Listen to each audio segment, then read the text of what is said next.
Mga promotional activities o mga mall-wide sales ang usa sa hugot nga gipangandaman karon sa mga malls ug dagkong tindahan sa Mandaue City.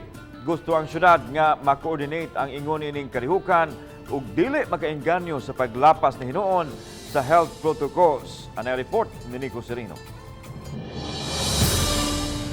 Kay nag-angat ang kapaskuhan, gilauman nga mas mudaghan ang musuroy muadto sa mga malls ug dagkong tindahan. Labi na kay ang uban mas madanig gyud muadto gumikan sa mga promotional activities o mga sale nga ipahigayon. Kini ang gituki sa meeting kagahapon nga gipatawag sa taga-Emergency Operation Center kun EOC. Awhag sa labaw sa EOC, higpit nga koordinasyon sa mga tindahan ug nag-andam na silang daan og contingency measures. Mamahimo ang mga sale ug discounts apan dili tugtan sa EOC ang midnight sale kay mas makadani kini sa mga tao. Allowed man gyud ang sale because it is a marketing strategy of these establishments. Dili man na tanan na lang magkuan sila mananghid sila nato.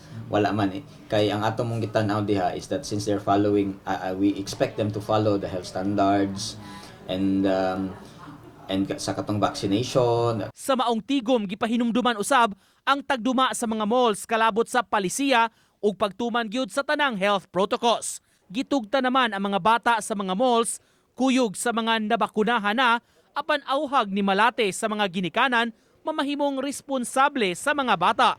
Di kinahanglan gyud gihapon nato og balansehon ang atong mga desisyon kay risgo gyud gihapon. So, the end of the day, kita nga mga ginikanan mao gyud yung maka-desisyon mo ipagawas ba gyud nimo ang imong bata ug mo irisgo nimo nga wa pa man ang bakunahan. Uban ni Godfrey Relien, Nico Sereno, Balitang Bisdak.